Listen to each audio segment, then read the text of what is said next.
Netflix या OTT प्लॅटफॉर्मवर American मॅनहंट Osama bin Laden ही documentary series प्रदर्शित झाली आहे। 9/11च्या हल्ल्यासाठी जबाबदार असलेल्या जगातील मोस्ट वॉन्टेड दहशतवाद्याला अमेरिकन सरकारने कसं पकडलं याबद्दलची माहिती या सिरीजमध्ये देण्यात आली आहे। या सिरीजचे 3 एपिसोड्स आहेत। 2001 मध्ये झालेल्या हल्ल्यापासून ते 2011 मध्ये पाकिस्तानातील अबोटाबाद इथं अमेरिकन सैन्याने कशा पद्धतीने लादेनला ठार केलं याची दशकभराची कथा यात पाहायला मिळते। यामध्ये CIAचे अधिकारी, अमेरिकेचे माजी राष्ट्राध्यक्ष जॉर्ज W. बुश आणि बराक ओबामा यांच्या प्रशासनातील प्रमुख व्यक्तींचाही समावेश आहे।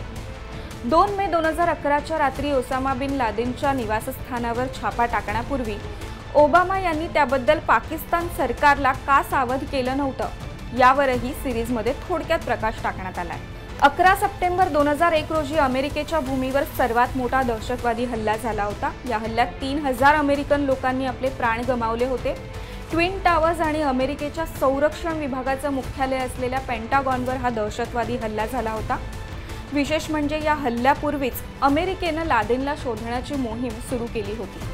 सौदी अरेबियाचा रहिवासी असलेला लादेन हा मुजाहिद्दीनला निधी पुरवत होता, त्यामुळे अमेरिकन गुप्तचर यंत्रणांच्या रडारवर तो आधीपासूनच होता।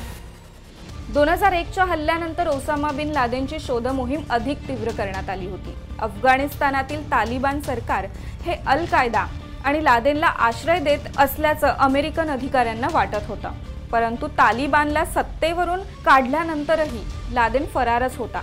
अखेर 2000च्या अखेरीस तो पाकिस्तानात असल्याचं अनेक संकेतांद्वारे निष्पन्न झालं होतं। त्यासाठी कुरिअर आणि सॅटेलाइट प्रतिमांचा मागोवा घेण्यात आला होता।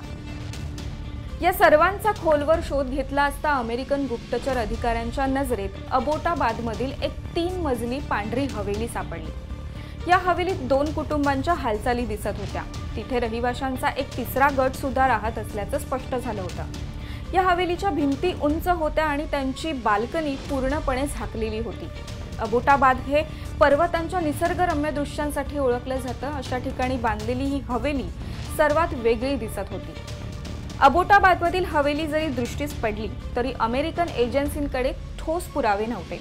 त्यामुळे US SEAL टीम 6चा विशेष दलासाठी अफगाणिस्तान मार्गाद्वारे अबोटाबादला पोहोचण्याचा आणि पाकिस्तान सरकारला याबद्दलची कोणतीच माहिती न देण्याचा निर्णय घेणं अधिकच गुंतागुंतीचं झालं होतं। कोणत्याही ठोस पुराव्यांशिवाय थेट आत जाण्याबाबत ओबामा यांच्या वॉर कॅबिनेटने संमिश्र मतं दिली होती। विशेष म्हणजे तत्कालीन परराष्ट्र मंत्री हिलरी क्लिंटन यांनी या निर्णयाला पाठिंबा दिला होता, तर उपराष्ट्रपती जो बायडेन यांनी त्यांचा विरोध केला होता। अखेर ओबामा यांनी पाकिस्तानात शिरण्याच्या बाजूने निर्णय घेतला। पाकिस्तानी लोकांना याबद्दलची माहिती न देण्याबाबत राष्ट्राध्यक्ष ओबामा हे ठाम होते, कारण पाकिस्तानी गुप्तचर यंत्रणांनी अनेक वर्षांपासून दोन्ही बाजूंनी भूमिका घेतली आहे। त्यांचे अल कायदासह त्या भागातील अनेक दहशतवादी आणि दहशतवादी संघटनांशी संबंध होते, असं लादेन विरोधातील ऑपरेशनच्या वेळी ओबामा यांचे मुख्य दहशतवाद विरोधी सल्लागार असलेले जॉन ब्रेनन या सिरीजमध्ये म्हणाले। ओसामा बिन लादेन विरोधातील ऑपरेशनसाठी जो काही पर्याय अमेरिकेनं निवडला होता त्यात पाकिस्तानी लोकांचा समावेश असू शकत नाही याबाबत ओबामा स्पष्ट होते। जरी पाकिस्तानच्या सरकारने दहशतवाद विरोधी अनेक कारवायांमध्ये आम्हाला सहकार्य केलं असलं तरी हे घडगुपित होतं की पाकिस्तानच्या लष्करातील काही घटकांचे, विशेषतः त्यांच्या गुप्तचर यंत्रणांचे तालिबानशी आणि अल कायदाशी संबंध होते, असं ते म्हणाले। अबोटाबादचा परिसर हा पाकिस्तानी सैन्याच्या वेस्ट पॉइंट पासून काही मैलांवर होता, त्यामुळे पाकिस्तानी लोकांना त्याबद्दल सांगितलं असतं तर अचूक लक्ष्य साधणं शक्य झालं नसतं, असंही त्यांनी सांगितलं। अमेरिकेच्या या ऑपरेशननंतर पाकिस्तान सरकारने लगेचच लादेनच्या ठाव ठिकाणाबद्दल कोणतीही माहिती असल्याचं नाकारलं। अबोटाबादमधील ऑपरेशननंतर पाकिस्तानने चौकशी आयोगाची स्थापना केली। त्या आयोगाचा मजकूर कधीही सार्वजनिक करण्यात आला नाही।